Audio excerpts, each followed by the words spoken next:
All right, welcome back into Cleveland Browns Daily, brought to you by Ballybet, coming soon to Ohio on 850 ESPN Cleveland. Joined in studio, our privilege, by our new defensive tackle, Dalvin Tomlinson, joining us here in studio. And I give you a scouting report, big man.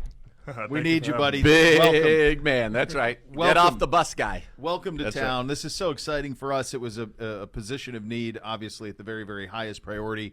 You were on a wish list that was very short. How did this marriage come about, and how excited are you to be here? It came about, I heard, as soon as free agency started, Cleveland was the first team they called. As soon as they were available to call, they called. And just with the scheme and everything, I saw everybody and the players and everything. I just felt like it was the perfect mix together, and I just felt like it was the right place for me.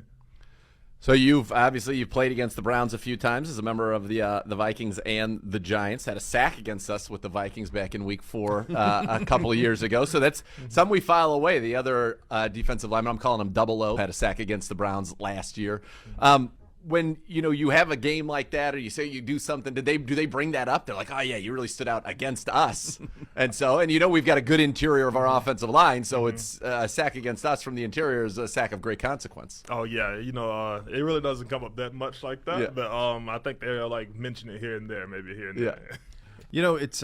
It's something when stars kind of align, and for us, I think that it feels like it does with you signing here. You think about what Jim Schwartz wants to do and what he requires out of the defensive tackle position. It seems like it fits your game perfectly. We already have a guy named Myles Garrett, who I'm sure you're familiar with, on that defensive line, and so you needed somebody who could do that on the interior.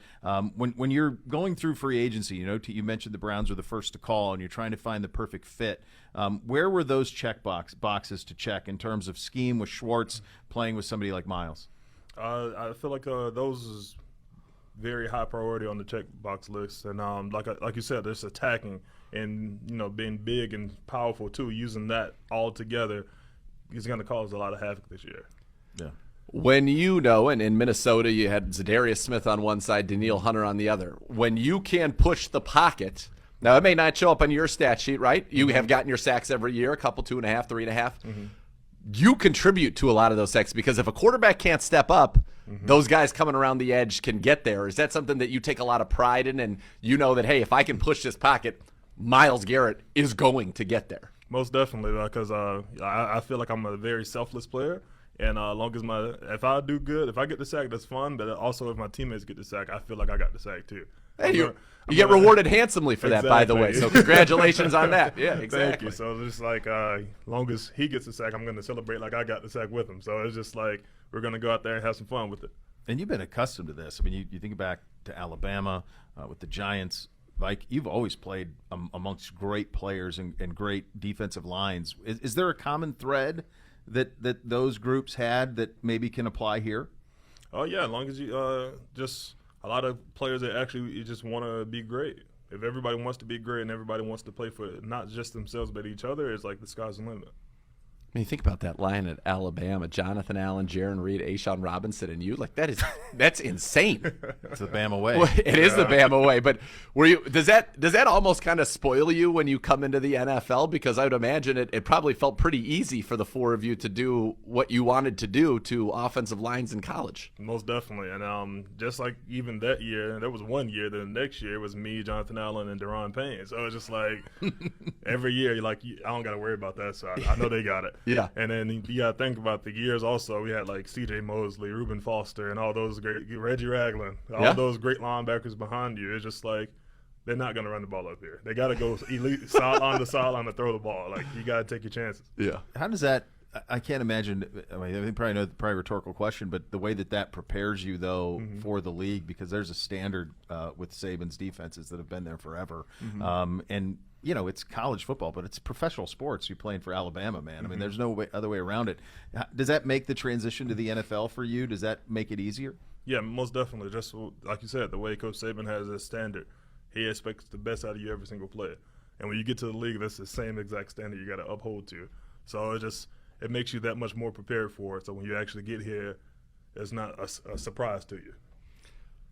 Have you already heard from the linebackers? Because we talked about you can help a guy like Miles, but you're a linebacker's best friend too, right? You can help keep them clean, let them flow to the ball. When you're penetrating, you're disrupting things in the backfield, or sometimes you're eating up two guys so they can run around. Or I'm sure they were as excited as anybody. I'll tell you this.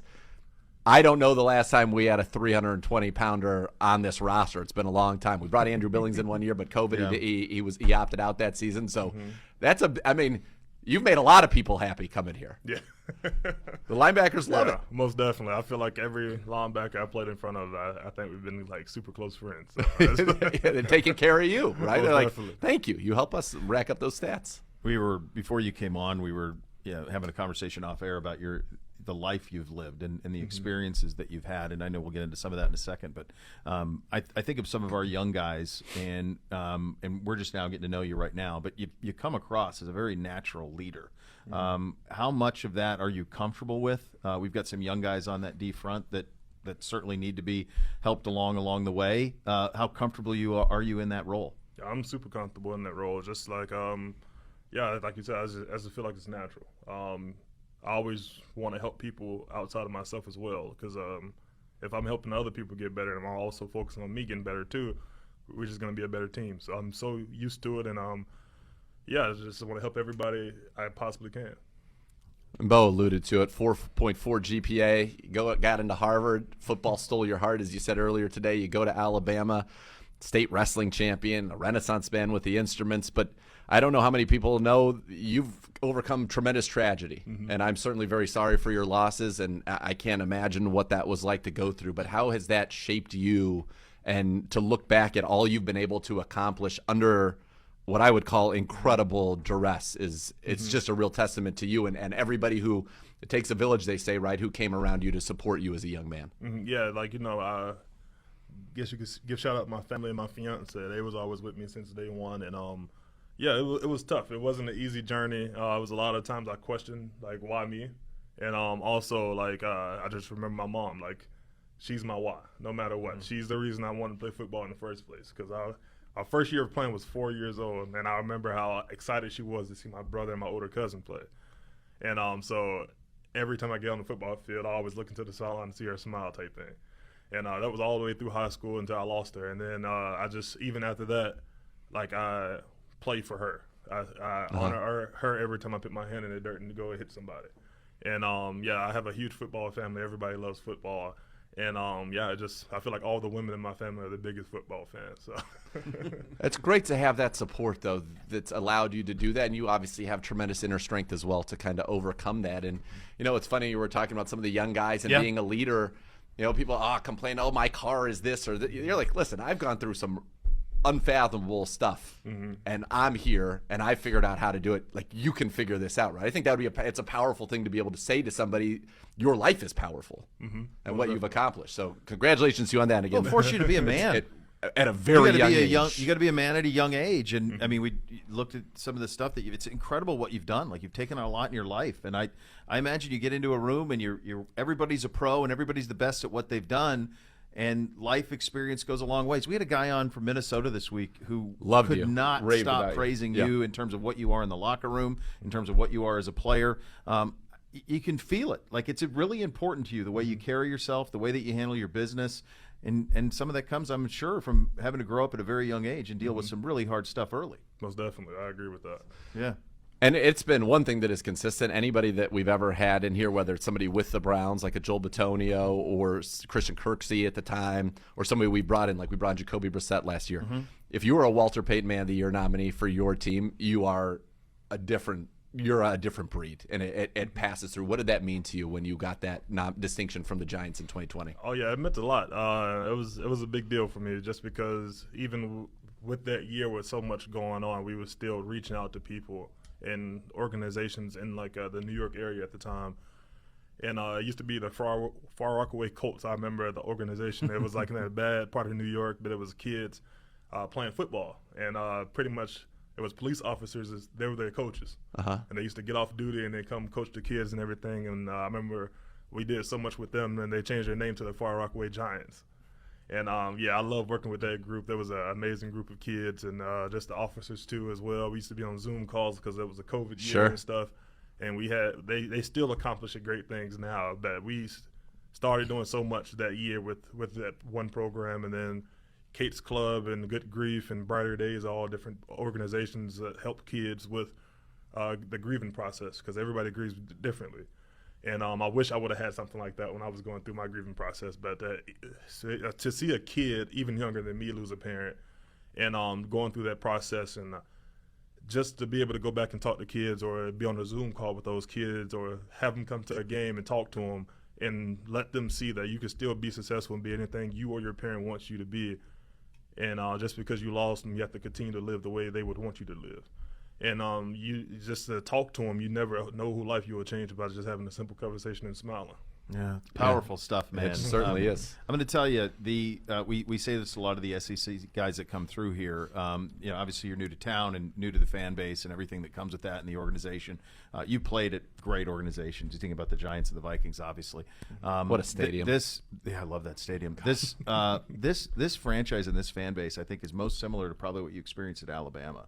The way that a football Saturday in Tuscaloosa felt, that's what a football Sunday will feel down there on the lake.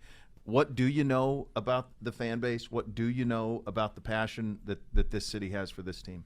Or what have you learned since signing? I heard they're super passionate. I can't wait. Yes. I'm so excited for game day. I can look at this picture right now and just know how as crazy it's going to get, and super excited for it. And I'm just learning, like, the culture of the fans, no matter what it is, how the season's going. If it's a great season or not the season that you want it to be, they're supporting you. Oh, yeah. And Yes. That's amazing to hear with that fan base. Just hats off to them, just because, like, those are true fans. You'll see. You won't be able to go anywhere in town. Like, it'll just be the fans. They love this football team. They're so desperate and hungry for a winner.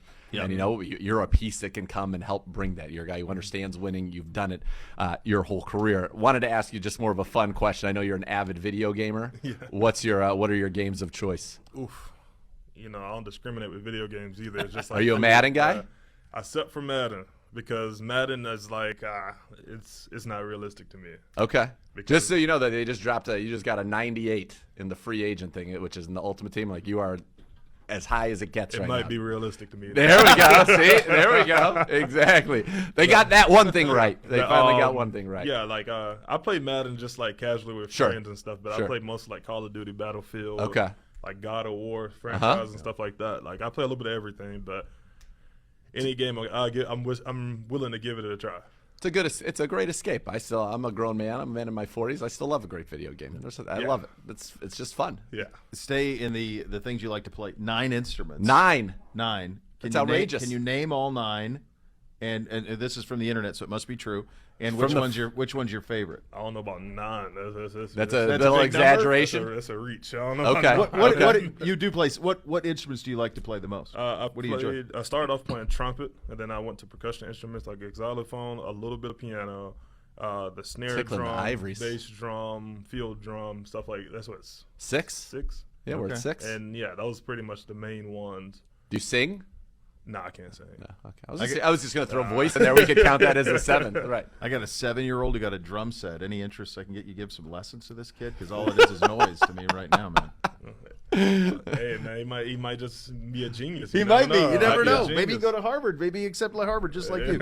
Hey, man, welcome to town. Yes. Thank you. Great privilege to have you on here. I think you're going to fit in great. It's going to be a real thrill. Go ahead real quick. This is one that I always like to end on when we first get to talk to somebody. Is what is something you want Browns fans to know about Dalvin Tomlinson? Oof.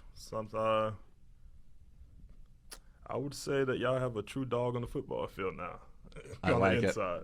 You and Perry are going to have a lot of fun together. You're going to help wrangle him in there. Very talented. Also a dog. Tremendous wrestling promos as well. So we have one thing that Cleveland has a very nimble market for is making T-shirts. I think that could be the T-shirt by this afternoon. There's no doubt. I think the big dog. Absolutely. Big dog. That's right. Dalvin, welcome. Thank you. Welcome to town. Dalvin Tomlinson, your new defensive tackle, joining us here in studio. So much more to come. You listen to Cleveland Browns Daily, brought to you by Bally Bet, coming soon to Ohio on 850 ESPN Cleveland.